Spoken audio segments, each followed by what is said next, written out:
23일 월요일 폭풍전의 준비.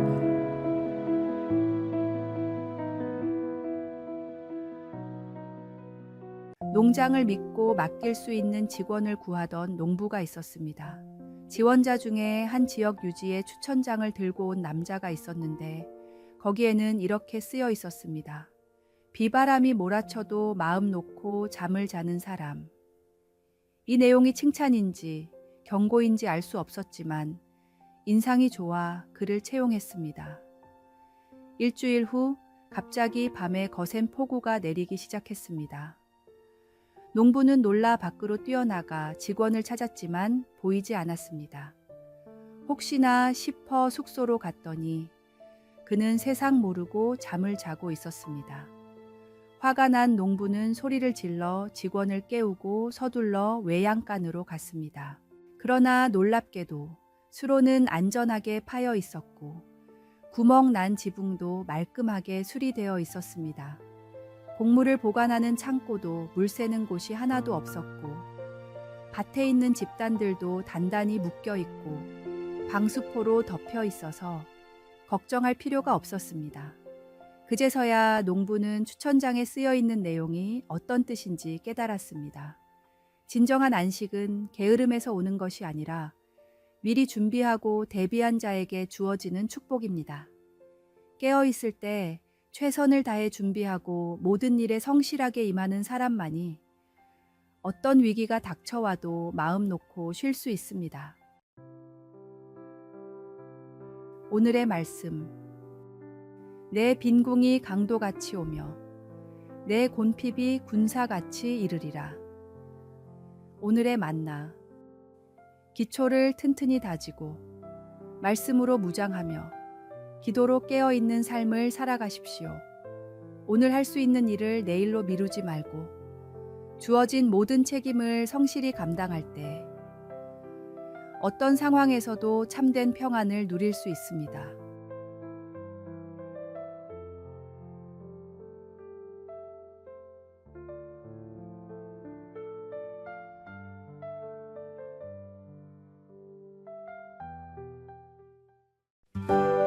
(6월 24일) 화요일. 인생의 터널을 지나는 법. 고속도로를 다니다 긴 터널을 만날 때는 3가지 규칙을 지켜야 합니다. 첫째, 창문을 닫아야 합니다. 둘째, 라이트를 켜야 합니다. 셋째, 추월을 하거나 갓길로 가면 안 됩니다. 그런데 그리스도인이 인생을 살다가 어두운 터널을 지나게 될 때도 이와 똑같은 규칙을 적용할 수 있습니다. 첫째, 세상을 향한 창을 닫고 하나님께만 마음을 집중해야 합니다. 진정한 해결책은 세상 밖이 아니라 하나님 안에 있기 때문입니다. 시련의 시간에 세상 사람들의 목소리에 마음을 빼앗기지 말고 오직 주님의 음성에만 귀를 기울여야 합니다. 둘째, 말씀으로 어두운 길을 비추일 등불을 켜야 합니다. 시편 기자는 주의 말씀은 내 발의 등이요 내 길의 빛이니이다 라고 고백했습니다. 인생의 어둠 속에서 우리를 인도해 줄 수 있는 것은 오직 하나님의 말씀뿐입니다. 셋째, 다른 길로 빠지지 말고 하나님이 주신 사명, 내 안에 굳건한 비전을 향해서만 직진해야 합니다. 시련 속에서 지름길을 찾거나 원칙을 벗어나는 유혹이 있지만 그것은 더 큰 위험으로 이어질 수 있습니다. 인생이 아무리 어둡고 힘들어도 말씀을 벗어나지 않고 주님만 바라보며 푸른 하늘이 나타날 때까지 인내하는 것이 중요합니다. 오늘의 말씀. 인내를 온전히 이루라. 이는 너희로 온전하고 구비하여 조금도 부족함이 없게 하려 함이라. 오늘의 만나. 모든 터널에는 반드시 끝이 있고 그 끝에는 더 밝은 햇살이 기다리고 있습니다. 인내로 터널을 지나면 더 강한 신앙과 성숙한 인격이 당신을 기다리고 있을 것입니다.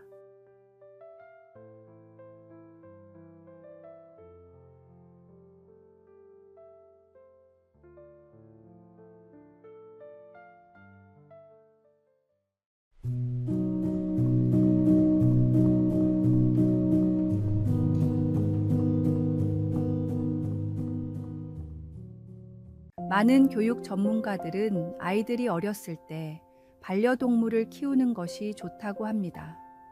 물론 동물과 교감하면서 얻는 정서적인 안정감도 있지만 가장 큰 이유는 죽음과 이별에 대한 생각을 해볼 수 있는 기회가 생기기 때문입니다. 한 저명한 작가는 아이와 잠시 헤어질 때 손을 흔들고 이별의 인사말을 전하는 것은 이별에 대한 능력을 키우는 데 도움이 됩니다. 어렸을 땐 잘 몰라도 커서 겪는 이별의 상황에서는 분명히 큰 도움이 됩니다. 라고 말했습니다.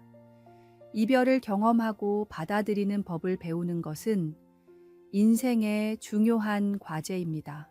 그러나 그리스도인에게 죽음과 이별은 세상 사람들과는 다른 의미를 갖습니다. 예수님을 믿는 우리에게 죽음은 끝이 아니라 새로운 시작이며 이별은 영원한 이별이 아닌 언젠가의 재회를 약속하는 잠시의 헤어짐입니다. 정말 사랑하는 사람들과 영원히 함께하기 위해서는 함께 예수님을 믿는 방법밖에 없습니다. 이것이 우리가 전도에 힘써야 하는 가장 근본적인 이유입니다. 죽음이 끝이 아니라 영원한 생명의 시작임을 알고 사랑하는 이들과 함께 그 영혼을 준비하는 마음으로 전도에 더 열심을 다하십시오. 오늘의 말씀. 이 썩을 것이 썩지 아니함을 입고 이 죽을 것이 죽지 아니함을 입을 때에는 사망을 삼키고 이기리라고 기록된 말씀이 이루어지리라. 오늘의 만나. 사랑하는 이들에게 복음을 전하는 일에 주저하지 마십시오. 주님 안에서 우리는 이미 영원한 생명을 얻었습니다.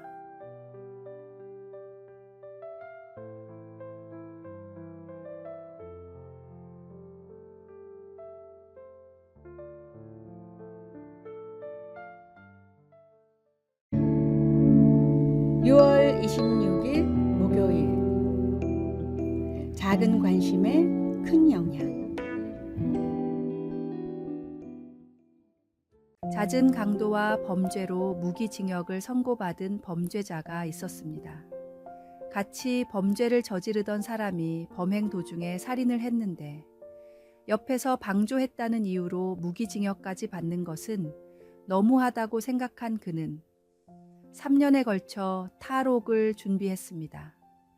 그는 너무나 치밀하게 준비하여 결국 탈옥에 성공했습니다. 온 경찰력을 동원하고 나중에는 군대까지 동원했지만 그를 체포하는 데 2년이 넘게 걸렸습니다. 다시 감옥에 들어간 그는 일기를 쓰기 시작했는데 그 중에는 다음과 같은 글이 있었습니다. 나를 잡기 위해 경찰에, 심지어 군대까지 동원됐는데 나 같은 사람을 만들지 않는 더 좋은 방법이 있다. 내가 초등학교 때 단 한 번이라도 선생님에게 칭찬을 받았으면 이렇게 되지는 않았을 것이다. 5학년 때 돈이 없어 학교에 그냥 갔는데 선생님이 너 돈도 없는 녀석이 뭐하러 학교에 왔어? 라고 하는 순간 내 안에 악마가 생기는 걸 느꼈다. 이 일기는 작은 말 한마디, 사소한 행동 하나가 한 사람의 인생에 얼마나 큰 영향을 미칠 수 있는지 보여줍니다. 어쩌면 일상에서의 작은 배려와 관심, 그리고 적극적인 사랑의 실천이 세상을 말씀대로 바꾸는 진짜 필요한 일일지도 모릅니다. 한 사람 한 사람에게 진심 어린 관심과 사랑을 베푸는 것은 단순한 선행을 넘어 그리스도의 사랑을 실천하는 일입니다. 오늘의 말씀. 형제를 사랑하여 서로 우애하고 존경하기를 서로 먼저 하며. 오늘의 만나. 하나님의 사랑으로 세상을 변화시키는 일은 거창한 계획이 아닌 일상의 작은 실천에서 시작됩니다.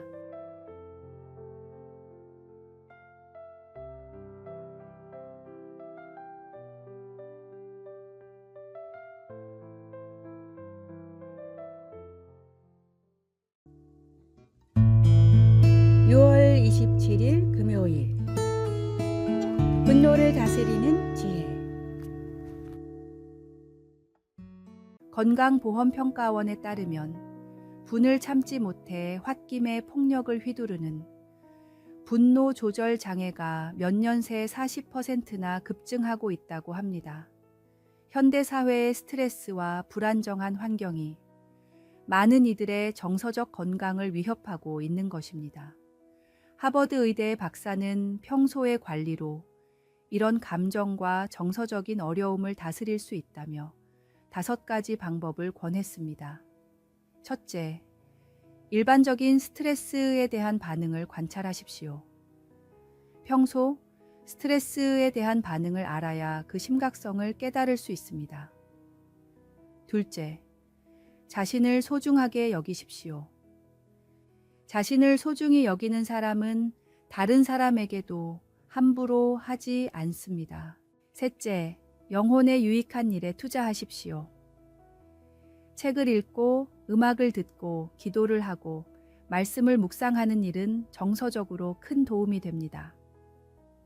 넷째, 나를 지지하는 사람들을 자주 만나십시오. 나를 확실히 지지하는 사람과의 만남은 스트레스를 이길 수 있게 도와줍니다. 다섯째, 감사하는 마음을 생활화하십시오. 감사의 조건을 자주 찾을수록 내가 행복한 사람이라는 것을 느낄 수 있습니다. 감사와 평안이 마음에 없을 때 분노와 시기가 마음을 사로잡게 됩니다. 하나님의 말씀과 기도로 마음을 지키고 받은 은혜에 대한 감사와 주님이 주시는 평안으로 마음을 가득 채우십시오. 오늘의 말씀. 노하기를 더디하는 자는 용사보다 낫고 자기의 마음을 다스리는 자는 성을 빼앗는 자보다 나으니라. 오늘의 만나. 매일 감사할 일들을 적어보고 기도와 묵상의 시간을 통해 영적으로 충만해질 때 우리의 마음은 더 큰 평안과 기쁨으로 채워질 것입니다. 분노는 잠시지만 하나님의 평안은 영원합니다.